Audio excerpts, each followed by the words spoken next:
Sesim duyuluyor mu acaba? Hoş geldiniz Mustafa. Benim adım Engin Oytaç, Tanı'nın genel müdürüyüm. Ve Tanı Akademi'nin ikinci buluşmasında hep birlikte buradayız. Tanı Akademi toplantılarında amacımız sektörümüzde bir standardı, bir ortak dili oluşturmak. Şunu biliyoruz ki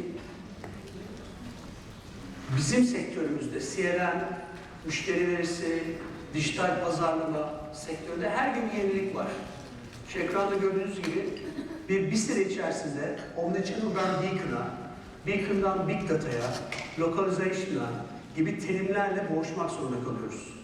Ve biz son 12 senede Türkiye'de bu konuda tek faaliyet olan şirketiz ve baktığımızda da birçok müşterimize çalıştığımızda koç içi ve koç dışı 50 küsur markayla çalışıyoruz. Şunu görüyoruz ki herkesin kafası karışık, herkesin bir ortak dil oluşturmaya ve ortak bir terimde buluşmaya ihtiyacı var. Dolayısıyla Tanı Akademi'de amacımız bu. Müşterimiz derken bu firmaların ile de Tanı ile çalışmasına gerek yok ama sektörümüzdeki meslektaşlarımızla bu konuda bir ortak dil oluşturabilmek. Bugün güzel bir program sizi bekliyor. Arkadaşlar farklı konulara değinecekler. Tanı bakış açısından Omnichannel ne demek? Biz daha çok Omnichannel konusu tedarik yönetiminden müşteriye kadar değinen bir konu. Ama Tanı uzman kanalı alanı müşteri kanalı olduğu için biraz o konuya değineceğiz. Sonra müşteri verisi hakkında, uyumluluk hakkında konuşuyor olacağız. Bunun gibi birçok konuya farklı departmanlarda uzman olan arkadaşlarımız değiniyor olacak. Onun dışında ayrıca biz yıllardır tekiz, Tanı bu konuda uzman diye savunurduk. Ve 2013'ten beri bunu ölçmek adına birçok farklı ödüllere başvurmaya başladık. Bizim grubumuza gelen ödüle başvurmayı takdir etmezler. İşin gücü yok. Ödüle mi başvuracaksınız derler. Ama bir partnerimiz 2 sene önce bizi dünya çapında 5000 şirketin değerlendirildiği veri tekilleştirme, kaliteli veri ve veride inovasyon adı altında bir yarışmaya başvurmuştu bizim adımıza ve dünya çapında 5000 şirket arasında birinci seçilmiştik. Algoritmamızla ve veri tekilleştirmemizle, bunu Amerika'da aldık ödülü. Onun dışında o günden bugüne kadar çok değerli ödüller aldık uluslararası. Daha çok veri yönetimi veya yeni yarattığımız ürünlerimizle ilgili. Fakat ilk ürünümüz Paro ile ilgili açıkçası pek bir başvuruda bulunmadık. Geçenlerde şöyle biz bilirsiniz dünya çapında tanınmış Loyalty Awards vardır. Londra'da her sene yapılır. Biz de hadi bakalım Paro'yla da bir başvuralım. Yıllardır Paro devam ediyor ve baktığımızda da kasaya entegre, real time, 3 milyar dolarlık işlemin geçtiği, yılda 80 milyon işlemi anında işleyen, 4 bin adet kampanya yapan, 1 milyarlık ilave cirosunu sunan bir yapı yarattık. Acaba bu dünyada karşılaştırıldığında nerede olur diye baktığımızda özellikle bize çalışan markalara teşekkür ediyoruz. Dün birincilik ödülümüzü aldık. Ve bu ödülü değerlendirdiğimde ilk başta kimlerle karşılaştığımıza baktım. Daha da gururlandım. Avrupa'da tanınmış havayolları, puanları, programları ya da sadakat zincirinde çok gelişmiş mağaza zincir programları arasından, hatta Türkiye'den GSM markalarının hepsinin olduğu bir yarışmadan Paro'nun birinci oluyor olması en azından bize şunu gösteriyor. Sadakati, müşteri verisini, müşteri analizini ve bu yeni vizyonu bilen bir ekip var Tanı'da.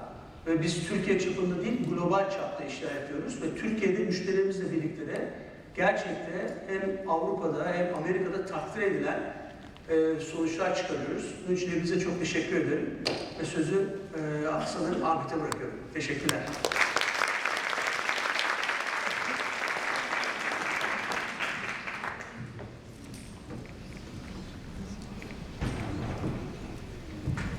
Herkese günaydın. Geçtiğimiz hafta balayı tatilinden döndüğüm için aslında evlilik sürecini pek fazla atlatamadım. O yüzden de sunuma söz çikolatasıyla başlamak istedim. Bu söz çikolatasını alırken öncelikle işte arkadaşlardan birçok tavsiyeler, daha önce evlenmiş arkadaşlardan birçok tavsiyeler duydum. Aileden birçok görüşler geldi. Sonrasında internetten ben biraz araştırdım. İşte nasıl oluyor, görselliği nasıl, daha sonra işte fiyatları nasıl gibi. Sonrasında biraz dokunmak istedim aslında. Birkaç tane pastaneye gittim ve işte fiyatlarına baktım tekrardan, görseline baktım. Dediler ki işte 3 gün sonra alabilirsiniz. Fiyat konusunda ve işte ürünün içeriği konusunda bilgim vardı ama gerçekten kız istemeye gittiğimizde beni temsil edecek miydi? Ondan çok fazla emin değildim. Biraz da merak da vardı aslında. Biraz duygusal taraftan eksiklik hissediyordum. Sonrasında dediler ki, WhatsApp numaranı bize ver. Biz sana yaptıkça bayan arkadaşlar resmini göndeririz. Sonra tek tek başladılar bana. İşte bu şekilde dizdik, güzel mi? Ben tabii ailedekilere gösteriyorum. En sonunda şu şekilde süsledik. Tam sana göre dediler. Benim için bu sefer bütün süreçte rahat etti. Şimdi baktığımızda evlilik sürecini düşündüğümde benim için aslında en ufak satın almalardan bir tanesiydi ama işte arkadaş tavsiyesi, aileden görüşler, internetten araştırmak, tabii arabada bir yerden giderken mobilden de, telefondan da internete gelip bakıyorum. Sonra WhatsApp dünyamıza girdi. Baktığımızda 4 tane kanal, küçücük bir söz çikolatasına bile vardı. Bu arada sizlere de ikram edildi diye düşünüyorum. Eski değil, yeni aldık. Söz zamanı geçeli bayağı oldu. Yani eskisi gibi tek bir yolumuz yok artık. Birçok yoldan, çok fazla karmaşık yollardan geçiyoruz. Aslında müşteri açısından bakacak olursak bizim için bu yollar karmaşık değil. Biz kendi yolumuzda gidiyoruz. Çünkü internetin de hayatımıza girmesiyle araştırmalarımız, fiyat karşılaştırmaları vesaire gibi birçok yoldan istediğimiz ürüne, istediğimiz satın alma işlemine ulaşabiliyoruz. Peki firmalar tarafından bakacak olursak aslında biz bu zamana kadar internetin de dediğim gibi devrimiyle ve hizmet sektörünün devrimiyle destek kanalları, çağrı merkezleri, onun dışında fiziksel mağazalar, webten satış, tele satış gibi birçok kanallara adapte olmaya çalıştık ve hepsini ayrı stratejilerle, ayrı altyapılarla yönetmeye başladık. Müşteriler tarafında tek bir unsur var, o da marka. Yani ben hiçbir zaman demiyorum ki şu an ben bu markanın çağrı merkezindeyim, çağrı merkezliğiyle konuşuyorum. İşte web sitesine girdim, bu markanın web sitesinin altyapısı var, ben bu işlemi yapamam diye bakmıyorum. Onları bizi tamamen ilgilendiren şey marka. Bu yüzden de hayatımıza aslında Omnichannel kavramı girdi. Her bir kanalda yaşadığımız farklı deneyimlerle markalar bizde iyi bir anı, iyi bir izlenim bırakması pek fazla mümkün olmadı. Bütün işlemlerimiz genelde yarım kalmaya başladı aslında. Bir yerlerde kaldık ve markaları bu sefer tercih ettiğimiz markaları değiştirmeye başladık. Omnichannel kavramına bakacak olursak öncelikle çok kısaca sadece hayatımızda fiziksel mağazalar vardı. Genç göründe bakmayın, ben de gerçekten hatırlıyorum. Sadece bir mağazaya gidip, birkaç tane mağazaya gidip aslında birkaç şey alıp sonra çıktığımızda internete pek fazla bakmadan ya da cep telefonundan araştırmadan, fiyat araştırmadan alışveriş yaptığımı hatırlıyorum. Tabii annemle babamla gidiyorduk, o zamanlar biraz küçüktüm. Sonrasında çoklu kanal dediğimiz, multichannel dediğimiz yapı hayatımıza girdi. Dediğim gibi işte internet, web sitesi devreye girdi. Çağrı merkezleri vesaire hepsi birbirinden bağımsız bir şekilde yönetilmeye başlandı. Aslında bizler için de teknoloji ve hizmet kavramı çok fazla geçmediği için çok fazla yadırgamıyorduk bunları birbiri arasında konuşmadığını. Sonrasında mobilin de devrimiyle ve sosyal medyanın da hayatımıza girmesiyle bu kanallar oldukça fazlalaşmaya başladı. Ve bir yerde başladığımız işlemi diğer tarafta sonlandıramaz olduk. Ve her yerde ayrı ayrı deneyimler yaşadığımız için de bütünsel bir deneyim sunan Omnichannel yapı hayatımıza girdi. Engin Bey de biraz önce bahsetti aslında. Oldukça geniş bir kavram bu Omnichannel. İçerisinde işte insan kaynaklarından tutun, tedarik yönetimi, iş süreçleri, teknoloji ve müşteri verisi gibi birçok bacağı olan, birçok alanı kapsayan çok geniş bir kavram aslında. Biz bugün özellikle müşteri deneyimi ve müşteri verisi üzerine odaklanacağız.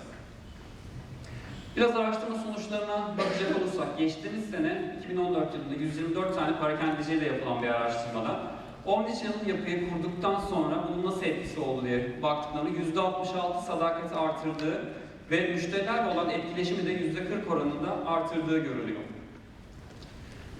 Aynı şekilde tüketiciler tarafından bakacak olursak, burada Amerika'da yine yapılan bir araştırma, 1000 tane yetişkin müşteriyle yapılan araştırmada birden fazla kanal kullanma oranlarına bakılıyor. Ve bu ortalamada %44 çıkıyor. Bu sektör bazında burada ne kadar çok değiştiğini ya da kategori bazında ne kadar çok değiştiğini görebilirsiniz. %60'lara kadar aslında bir ürün satın alırken birden fazla kanal kullanıyoruz. Hatta bunların sayısı dediğim gibi söz konusundan yaklaşık 4 tane farklı kanal vardı. Tüketici elektroniği, işte giyim, oyuncak gibi şeyler %60'lara kadar çıkabiliyor. Şu ana kadar konuştuğum şeyler aslında hep dedik ki internetin devrimiyle, mobil çağın işte hayatımıza girmesiyle, sosyal medyanın girmesiyle bu Omnichannel kavramı hayatımıza girdi. Her ne kadar teknolojiyle ilgili gözükse de Omnichannel'ın ilgili olduğu alan aslında müşteri deneyimiyle ilgili bir kavram diye görüyoruz. Çünkü müşteri ihtiyaçlarına cevap veremediğimiz anda ne kadar altyapıyla kursak, ne kadar güzel bir Omnichannel birbiriyle konuşan sistemler de kursak, müşteri ihtiyacını karşılamıyorsa o sistem direkt çöpe gidecektir. Bu yüzden başlangıç noktası altyapı ve teknoloji değil, tamamen müşteri ihtiyaçları ve müşteri deneyimi olmalıdır. Burada bir tane geçtiğimiz ay yaşadığım bir örneği anlatmak istiyorum sizlere. İnternet sitesinden kendime bir tane tişört alacaktım. Girdim web sitesine, satın aldım. Sonra bana bir seçenek çıktı. İşte mağazadan da teslim alabilirsiniz. O dedim süper. Akşam eve giderken hemen mağazaya uğrarım. Ertesi günde giyer, çıkarım. Bu heyecanla aslında satın alma işlemini tamamladığında dediler ki ürününüz kargoya verildi. 3 gün sonra gidip mağazadan alabilirsiniz. Şimdi bana artı bir iş daha çıktı. Yani evime ya da iş yerine gelecek paketten bir de gideceğim mağazadan almam gerekecek bu ürünü. Tabii ki tamamen bir hayal kırıklığı. Hatta sonrasında 3 gün içerisinde bu mağazaya gidemedim. Bu sefer stres başladı. SMS gelmeye başladı. Ürününüzü şu tarihe kadar almazsanız geri gidecektir. Yani yaşadığım tamamen ciddi kötü bir deneyimdi. Yurt dışından bir örnek vereceğim. Burada da Belçika'da bir mobil hizmet sağlayıcısı firma. Bu da yine lokalizasyon müşteri ihtiyaçlarına çıkarak aslında nasıl bir uygulama yapmış bunu hep birlikte izleyebiliriz. Through the years we've seen their function evolve from calling, texting to high-speed internet use, allowing us to live more mobile every day. Now it's time for the next step. Forget your home address. Here is phone address. An innovation that turns your phone into an actual address, making it possible to get things delivered wherever you are, so there's no need to wait at home. The opportunity to deliver at very specific places will lead to many interesting possibilities and a whole new way of life. Here is how it works. 2 interacting apps establish a dynamic connection between the delivery service and the consumer. What's great about this technology is that whenever you move, your address moves with you. Phone address is the next logical evolutionary step towards a truly mobile life. It was launched by mobile provider Base together with Royal Delivery, a Belgian food delivery company. But this is only the beginning. Phone address is also available for other stores and brands. From now on, your home is where your phone is. Go mobile. Base. Evet, aslında bu videoyu da izledikten sonra ve kendi deneyimimden sonra gerçekten yıkıldım.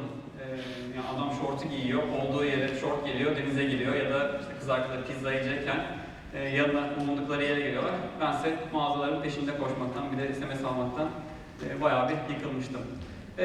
Şimdi son olarak sunumu kapatmadan önce 3 tane önemli unsurdan bahsedeceğim. Gerçekten Omnichannel yapıda iyi bir deneyim sunmak, mükemmel bir deneyim sunmak için 3 tane önemli unsur var. Bunlardan bir tanesi müşteriyi tanımak. Sadece müşteriye işte davranış olarak değil, ya da demografik olarak değil, gerçekten hangi ihtiyacı var ve bu ihtiyaçlarını hangi yollarla çözmeye çalışıyor, bunlara iyice girmek lazım. Anlamak lazım aslında hangi yolları takip ediyor. İkinci olarak tamamen müşteri ihtiyaçlarına odaklanmış güçlü bir strateji oluşturmak gerekiyor. Bunun için de yine müşteri bir işlemi yaparken, bir satın alma işlemi olabilir ya da bir araştırma olabilir, sizin markanızla etkileşime geçtiği anda neler yapıyorsa bunların tek tek adımlarını çıkartmak gerekiyor.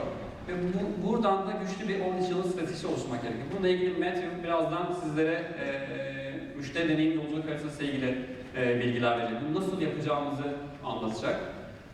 Son olarak da bu kanallarda tutarlı ve tamamlayıcı deneyimler tasarlamak gerekiyor. Yani ben çağrı merkezinden ya da internette bir işleme başladım. Diyelim ki bir hata aldım, yarım kaldı. Sonrasında çağrı merkezini aradığımda bu işleme devam edebiliyor olmam lazım. Ya da işte hepimizin şu an üzerine çalıştığı mobil uygulamalar var. Mobil uygulamalar üzerinde işte çağrı merkezi ara seçeneğini tıkladığımda direkt çağrı merkezinin aradığında beni tanımaları gerekiyor. Hepsi birbirini tamamlayıcı ve birbirine tutarlı deneyimler olması gerekiyor. Yine mağazadan da aslında örnek verebiliriz. Ben mağazaya gelip hangi vitrini görüyorsam web sitesine girdiğimde de aynı vitrini ya da aynı şekildeki aynı deneyimi yaşamalıyım. Artık birbirinden kopuk deneyimler müşteriyi uzaklaştırıyor. Bir araştırma sonucu var. Bundan bahsetmek istiyorum. Yine bir müşteri deneyimiyle ilgili. Müşteriler kötü bir deneyim yaşadıkları zaman %82'si farklı bir markayı tercih ediyor. Yani o artık o markayı tercih etmiyor. Bu 2011 yılında yapılan müşteri deneyimiyle ilgili bir araştırmada %82 bir oran markaya küsüyor ve bir daha o markayla çalışmıyor. Benim anlatacaklarım bu kadar. Şimdi Matthew sunumunu yapacak. Kendisi Oracle'da müşteri deneyimi stratejileri ve tasarımı konusunda lider. Welcome Matthew. Very much. So, I'm going to speak in English, sorry. And I'm going to speak very fast, sorry to the translator if you're translating. And you know what, I'm going to speak about some ideas that don't seem to make sense. And you're not going to understand half of what I say. And it doesn't matter. It doesn't matter at all. Because nobody remembers what we say. Yeah. Everything I say doesn't matter. And everything you say to your customers doesn't really matter. Because you only remember how it makes you feel. You remember how it makes you feel. I didn't like that guy. Oh, I like that guy. You remember that. You don't remember what I say. Okay. So I'm going to give a little perspective on omnichannel evolution. And specifically, I'm talking about journey mapping. Okay? All the way through, she's watching. She's watching me, and she's watching you. She's our customer. This is going to get really annoying. Right down there. Okay. So, evolution, let's start with Charles Darwin. Remember, it's not the strongest or the cleverest who wins. It's the one who's best able to change. Change is what matters. Okay. So, I'm going to make 3 points. I'm going to quickly talk about the new customer, the changing customer. I'm going to talk about the challenge of the value. And then really I'll talk about journey mapping. I'll talk about how we design and think about the new customer and the new challenge.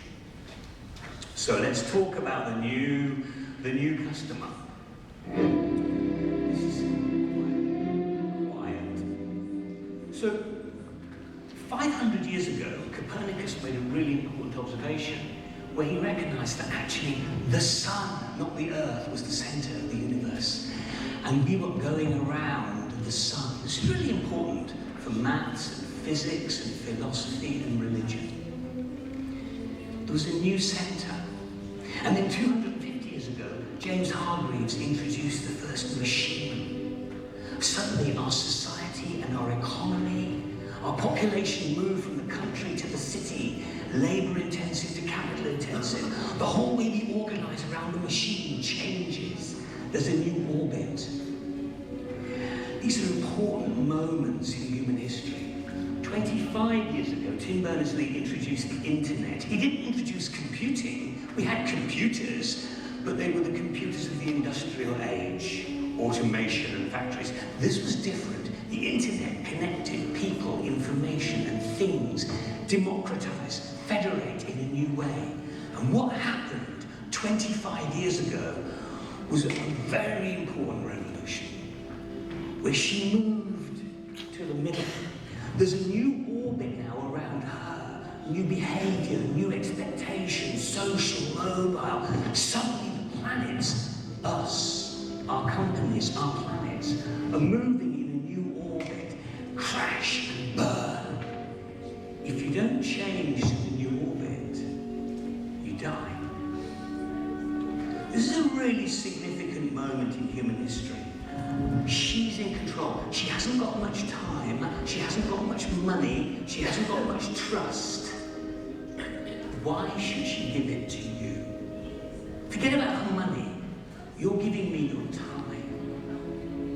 When I finish in 25 minutes, you'll be 25 minutes nearer to dead. You're giving me your time. That's incredible. When your customer touches you, forget about the money. When your customer touches you, they're giving you time and trust and data. Do you deserve it? Can you earn it? The money will follow. The money will follow. If they give you their time and their trust and their information, why give it to you? She's in the middle. Why give it to you? So, quick examples. Different Oracle customers doing different things. This is Starbucks. Very simple story. They didn't really know what they were doing, but they took the Starbucks loyalty card. If you drink 5 coffees, you get the 6th one free. And they just put it on a mobile. And they put their payment card, their plastic payment card, they put it on a mobile. So a few years ago now, you go into Starbucks and you go, and in 300 milliseconds, I know who you are, you get your loyalty points, you spend your money, and I know who you are and where you are. Very simple. Because it's easy. And then they think this is quite interesting. You know, I just want to reward you. Maybe you give a coffee to your friend, socially. And they start to innovate. Hey, maybe not just what do you drink, what do your friends drink? Not just where are you, where are your friends? And in the latest innovation, it's a payment platform. Psst, welcome to Chicago, happy birthday, have a free cake. You know, in the bookshop next door, your favourite book, football books, half price, just for you. If you pay with your Starbucks app. That's great for the bookshop.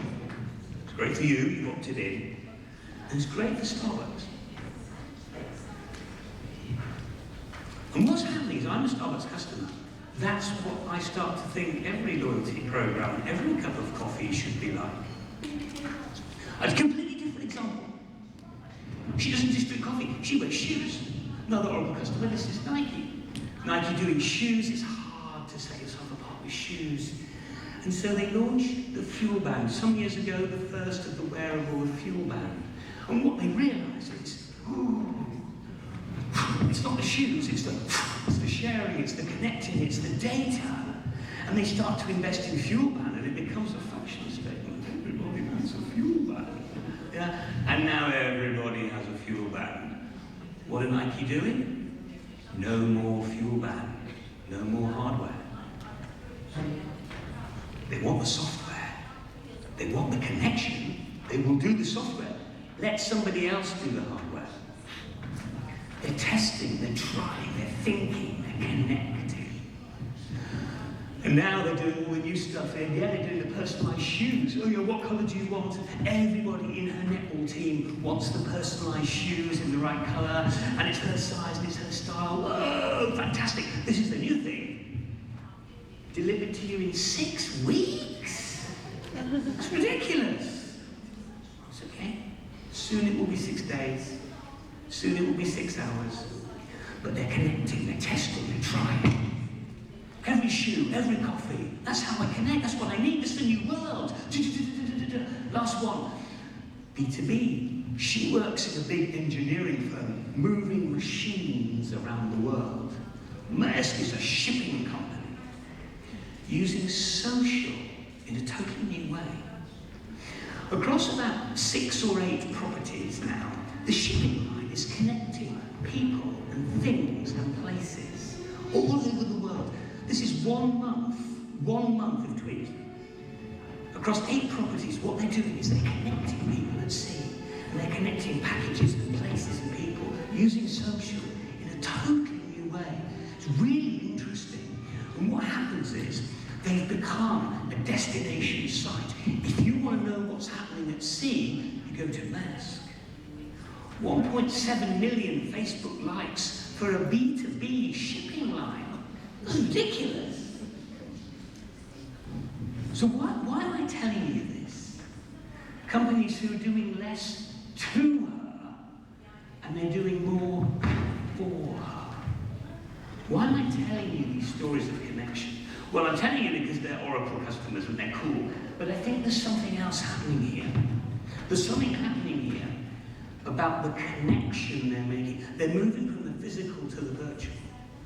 And there's a move as we look at society where people are trying to move from product-based to service-led value, from commoditized to personalized touch, from a transactional to a relational connection. And of course, the nature of the interaction, not just the differentiation itself, but the nature of our interaction with brands and what we remember is changing. And of course, the defined channel process, as Ahmed has already told us, this defined channel process is much more blended and blurred. So when we think about omnichannel, we're thinking about the constantly changing modern digital customer. It's really important to hold on to that. Yeah, it's really important to hold on to that. Okay, that's the first point. I'm telling you stuff you know, but I want to explain why we do journey mapping. Second point, very obvious. So what do? Well, the first thing is, oh yeah, it's really important. You've just got to meet customers' needs. All you've got to do is meet the customer need. Because she's got these expectations that me, here, now, the new digital me, my favourite person, me. All you've got to do is meet my expectations. I really like this little video, this little story. In my lifetime, the changes in the world have been incredible. I was on an airplane when there was internet, high-speed internet on the airplane. That's the newest thing that I know exists. And I'm sitting on the plane, they go, open up your laptop, you can go on the internet, and it's fast, and I'm watching YouTube clips. I'm in an airplane. And then it breaks down, and they apologize, the internet's not working. The guy next to me goes, bull.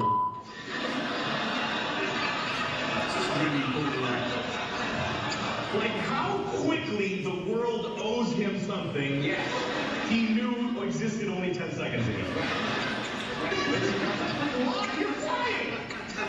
It's amazing! Everybody on every plane should just constantly be going, oh my God! Wow! Yes! You're flying. You're sitting in a chair in the sky. Yes! But we don't, do we? You see, if we chase after every customer need, after every customer expectation, without knowing who we are and where the value is, we're just going to die. We're just going to chase ourselves forever, and every 10 seconds, we won't be interesting anymore. So there's a real dilemma here between embracing the new customer, but also understanding the value of who she is. And you think about this airline. We work with airlines a lot. So in the old days, it was about having a nice, comfortable seat, and they'd introduce a new seat, and it would take 2 years, and they would test it, and they would roll it across the fleet. Oh, we got the best seat. And of course, as we've discussed, in the digital age, you need good seats, you need good planes. But now it's all about, a few years ago, the online check-in. And very soon now, that says, yeah, we need more than online check-in. I want streamed, personalised entertainment on the plane, on my own device. I want a social network in the plane with the cabin crew. I want personalised, duty-free discount shopping. And the latest thing we're doing with a Middle Eastern airline is ingestible sensors. So my loyalty card, I eat it. It's true, we're testing it. Proteus, Google it. And now I go in the airport and the digital advertising changes for me. Forget passports and visa and security and baggage. I just walk through. Pre-approved on the plane. You know who I am? You know where I am? Pre-approved security. This is ridiculous. This is ridiculous. And what's happening is the pressure of her rising expectations and my capabilities. We know you. We understand you. We can move as fast as you. We say to the customer, no, we can't. We can't do it. It's impossible. It's ridiculous. I'll just give you one example from my life. This is a real example. John Lewis, interacting with a new customer. This is John Lewis. This is one of the best retailers in the UK. I live in London. Two little girls. My oldest girl is 13. And for her birthday, we gave her the Sonos music device. Have you seen this? It doesn't use Bluetooth. It uses your Wi-Fi. And you have an application and you control music in the house using the Wi-Fi. Whatever. And it's really cool, but the setup's a bit weird. And she hasn't got the setup working. This is true, and we were walking along in Reading, near London, and she saw the John Lewis shop. I said, I'm going to go in, they're very good. I'm going to go in, I'm going to ask about my Sonos, because I can't get it to work. And if I have to bring it back, I'm going to bring it back, but I want it to work. So she went in the shop, and while she's going into the shop, in the street, she's looking at the Sonos, very good social support line through Twitter. And there's some different conversations going on there. And then, as we're going up to the electronics floor, she pulls up the John Lewis website. And she's looking at what she bought, and it should work with my iPhone, because she's only got an iPhone 5, it's a 5C. And it should work with it on the internet. She's looking at Twitter, she's in the shop, and she meets a shop assistant. She goes, hi, I've just bought a Sonos. I'm daddy in the background there. My little girl, she's 13. I've just bought a Sonos, and it says it should work, and it's not working, and I don't understand. And the woman's really good. She goes, I'm not an expert. I'll get my colleague who's an expert. So she goes off to get the expert. My daughter can't wait 3 seconds, so she phones the John Lewis call centre. So she's browsing, she's tweeting, she's talking, yeah, I've got a Sonos, and then the guy comes back. And she goes, look, it says here it should work, and it's not working, and she says it should work, and the guy's, whoa. She's 13, and they're brilliant, and in the end, it should work, but she has to use the app with a native connection with Wi-Fi type. And they sort it out. And I'm just laughing. And I say to my little girl, that's amazing. You've just blended and blurred call centre, web, face-to-face, and social. It's a true story. And she went, what? I said, oh, it's amazing. It's called blending and blurring the channel. It's really interesting. What? I said, yeah, because you were doing 4 things at once. And she said, no, I wasn't. I was doing one thing. And I said, that was really impressive. John Lewis answered your question. That was really impressive. She said, no, it wasn't. It was just they gave me the answer. Wow. You see what's happening? It's shifting our expectations. This is my last customer story. This is Apple. But by the way, all these companies that they're doing work with us, they're all doing different things. And they're all interested in journey mapping. So this is Apple. This is a classic sort of story. You'll know this one. It's about the way they use the knowledge base in the service. So this example, yeah, there's a security reset. I've forgotten my Apple security reset questions. And I need to go onto Apple very quick, do a search, finding all the things, filtering it very visually. But it's the same tool that the guys in the store, the web guys, and the community, non-Apple employees are using. So in this example, it goes, yeah, I can't reset my security thing, and this answer is a guy called Neil. And Neil's really good. Neil says, oh yeah, you want to click here and submit this form, and then you can just reset your questions for Apple. Oh, that's really good. Remember, it's the same knowledge, it's the same updates across the community, in the store, on the web. Who's Neil? He's busy. 811, 807, 804, 803. Neil? What does Neil do all day? Does work for Apple. Neil's part of the community. That's all for free. He gets VIP status, early releases. But he's part of the knowledge and service community, which is connected to the brand. Whoa. There's a lot of different things happening here. You've got your little girl, you've got Neil, you've got Starbucks, you've got what's happening? Do you know what's happening? Nothing new is happening. I love this research. The research says the following very simple premise. When you interact with a company or a government or a charity, non-profit, when you interact, there are three things that matter at the point of need. First, was it relevant and useful?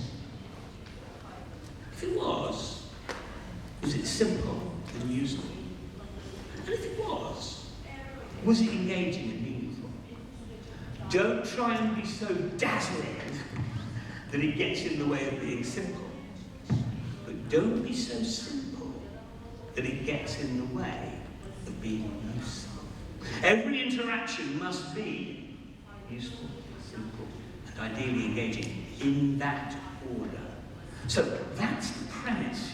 Well, whatever. It's just another framework. This is why I love this research. It's very practical. So what they do, every year, for 7 years, they've asked questions.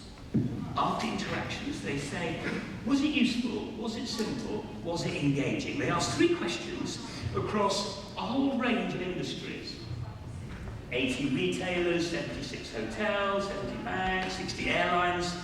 7 years, they just asked 3 questions. Not how big is your market share? Not how big is your marketing budget? No, just 3 questions. And then they rank the companies. So in retail, if you're good, you're already below average. In retail, the bar is high. Credit card providers, look at the range from very good to very bad. So depending on the industry, different people score on those questions. Okay, every 7 years, here's what they do. At the end of the first year, they buy shares or an interest in the top 10 and the bottom 10. There are some very big companies in here, and there are some little companies I've never heard of in here. That's okay. Buy the top 10 and the bottom 10, wait for a year, and then ask the questions again. Sell everything, and then buy the top 10, the new top 10, bottom 10, wait a year, sell, ask, buy, wait, sell. Okay, that's all. 3 questions. Now, if you look at the research period, the shares were terrible down and up. So the S&P 500 only grew 15%. But the top grew 43%. Was it useful? Was it simple? Was it engaging? Nothing else about your brand or your product or your market share. Nothing else. Tell me about your interactions. And if you were useful and simple and engaging, you win. And if you weren't, you lose. And every metric that matters, the top 10 win. And they win. And they win. That is amazing research. If ever we're in doubt about the importance of omnichannel strategy, and the way that we interact and what people remember. Forget about my little girl and the Nike, and that's just theory. But remember that research. Okay. So, we've got to connect with this customer, but we can't do everything. We need to be useful and simple at the point of need. This brings me quickly to journey mapping. I'm going to have to go quickly, sorry. So, customer experience, yeah, is all the different ways we touch her, we interact with her, whether it's buying and owning, or whether it's committing and consuming. You don't buy and own your dentist or your education. Well, in America, you buy and own your education, but in most countries, yeah, you commit and consume, or you buy and you own. And there's lots of interactions along the way. And all through that, we're thinking about the nature of the interaction. That's why we journey map. So, journey mapping is a visual technique, very simple, very fast visual technique to illustrate the journey. Okay? To visually illustrate the journey. And I mean, some of you guys have done this workshop with me. It's brilliant fun. I'm going to try and capture it for you in a 1-minute video. And you'll notice the appearance of some red string. It's like a magic show. So you'll notice some red string appearing halfway through. It's just a 1-minute video. This is a journey mapping session. So you see it begins with a blank wall, nothing on the wall. Just some steps on the top. Together, we're starting to look what it feels like from the outside in. What's it feel like to be a customer? And there are different kinds of activity in person, thing, object. And we start looking with energy what it feels like to be your customer. Till we find that point of need. And we start to analyse that point of need. And we start to think about what is it that makes us be remembered at the point of need. You can't do everything. You can't do everything. What do you need to do with your interactions at the moment of need? And then we create effectively engagement strategies and stuff around a very simple outside-in perspective with her in the middle. So, I'm going to talk to you very quickly about journey mapping, The reason we do it a lot, is because people need to understand their experiences, but also design new ones, and keep the implementation on track. That's why we do it. I do it a lot. Even though I work for a big, boring software company, I spend most of my life doing one-day engagements, journey mapping with large brands. These are all recent engagements that we've done with their story. Let me tell you 2 very quick stories. This is a true story about journey mapping. This is Doug Dietz. He's an American engineer. You can Google the story. He works for a big American company. That's his baby. Do you know what it is? It's an MRI scanner. Yeah, very expensive. Nearly 4 million euros. And it's beautiful. Good piece of design. And he goes off to Stanford University doing executive education, doing the same theoretical training that we've done in Oracle. One of our VPs is also a professor at Stanford D School. And he learns about this different approach to design and solution design. And he says, can I come down to the hospital? He said, yeah, come down. And can I watch my machine being used with this new technique? They go, yeah, come down, journey map. And he goes to the hospital and he meets the doctors and the nurses. They say, you're so clever, we love your machine, it's a fantastic machine, it's so easy, it's so fast, the pictures. He says, that's great, I want a customer journey map. So he moves in the background and here's little Sophia. Sophia's been having really bad headaches for about 3 weeks. It's not right. And the doctor said, you need to go and have a scan. So Sophia's walking down the corridor with her mum. She's holding her mum's hand. She's in this big hospital. And she has to have the photograph taken. And she comes into the room and she sees the machine. What do you think happens?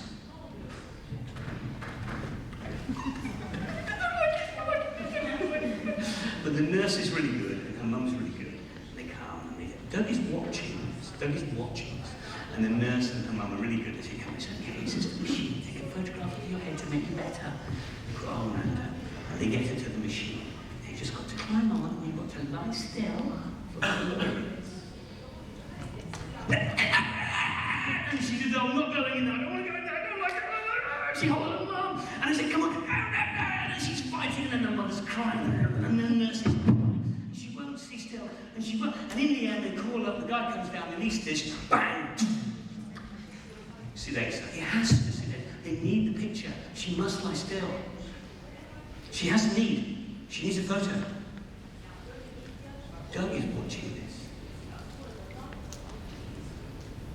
And he goes from up here to down here.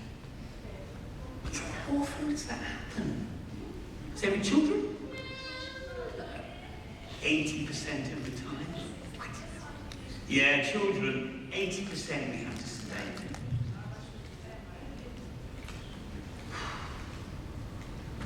You know, the world is full of beautiful machines, beautiful websites, beautiful call centers, beautiful, brilliant things, and customers who cry. Okay, so he goes back and he maps it. This is what we do, really quick, really quick. He creates a map. He takes Sophia, not a segment, a person. A representative customer, and he maps her behaviour, 3 steps. She goes to the doctor, she's got her hair there, she comes to the hospital, she checks in with the nurse, she walks down the corridor, she's the machine, the steps. Doctor comes in, has a stroke, and then he maps on stage the people and the things that she touches. She actually touches people, her mother, the nurse, the radiologist, the technician, and things. The reception desk. Don't look at her, look at her mother. Yeah. The letter, you must go to hospital, do not drink any water, do not eat any food. The things that she touches, the machine, the people that she touches, on the stage. And then he maps her attitudes. What's she actually thinking? If she could tweet, what would she say? What's happening in her mind? And then he maps the backstage. Who are the people she doesn't see? The technicians, the facilities manager, Doug himself designing the machine. And what are the systems, the reservation systems, the safety systems, the patient record systems, the enablers that she never sees? That is the initial map. And then you start to evaluate and prioritise. Where are the key moments of need? And in this simple example, we take this moment here, where she sees the machine and she's frightened. And we say, let's just look at that moment. Let's really start to examine it. Let's really start to think about the impact. For the first time, we don't look from the outside in, we look from the inside out. What's the impact on us? Well, it takes much longer for photographs. We need more staff and the drugs and the risk. It's a bad moment for her and it's a bad moment for us. So we start to think about her needs. She's got 2 needs. She's got a functional need and emotionally. Functionally, she needs a scan. She must have a picture. And emotionally, at this moment, she needs to feel safe. And we start to analyse our internal processes and systems in terms of how they meet her needs. Well, the MRI machine is very good at meeting her functional need. Take a picture, but it doesn't meet all her needs. It doesn't meet all her needs. And so we start to think about what we could be doing, and we start to think about the customer and what they're used to, and what Starbucks and Nike and their expectations in the modern world. And in this little example, we think about this concept. The unifying idea is, well, what if we did something around letting go of mother's hand? Let's go camping. It's a crazy thing. There's an exercise to get there. Let's go camping. Little children in America, they let go of their mother's hand and they go off on some camp. It's an adventure. What do you think he does with his €4 million machine for €100? Test, quick test.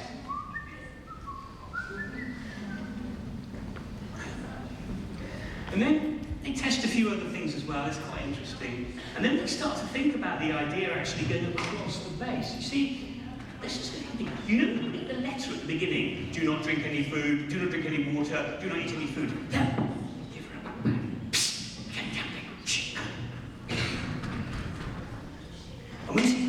$2. And when she gets to the hospital, there's a nurse. Hello, welcome to camp. She's got a little plastic thing. Come on. And once I look at the topic, attitudes, her attitudes are changing. And because her attitudes are changing, her behaviour starts to change. And because her behaviour starts to change,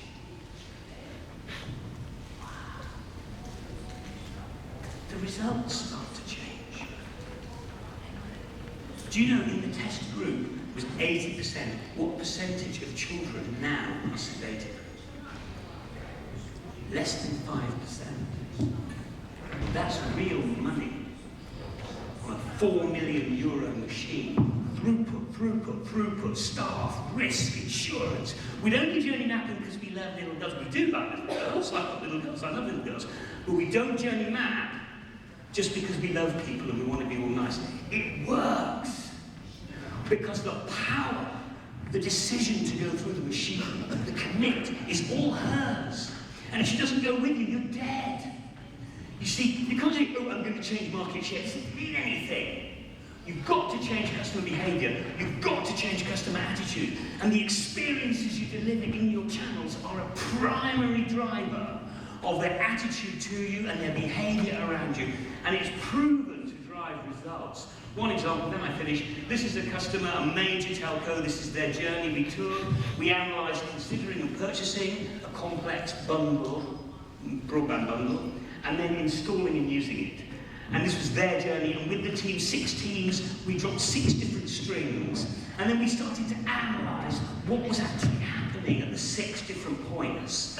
It took one day, and then we started to think about the different strings and the different synergies. And very quickly, there was a new focus. It's great fun, you're in a workshop, you're sticking notes on the wall, you're dropping strings, everyone's arguing. But you visually and emotionally understand what it's like to be your customer, your website, your call centre, your knowledge packs. What does it feel like? The technician arrives and when you call, you can't reach it.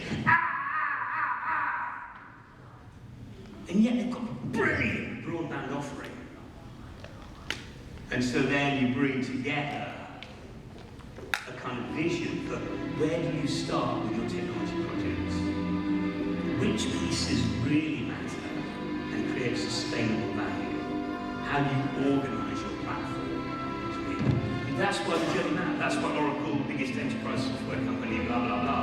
Have people like me spending all day journey mapping because we've got technology. I finished now. We've got so much technology, but you don't really thoughts of technology. Why don't we spend half a day understanding it and then a day or two applying it, and then maybe with Tanı or with someone else or however. You can start to really think about a whole new approach to your omnichannel strategy and to your brand value. So that's why we do it, that's why I enjoy it, and I hope you found something of interest. Thank you very much.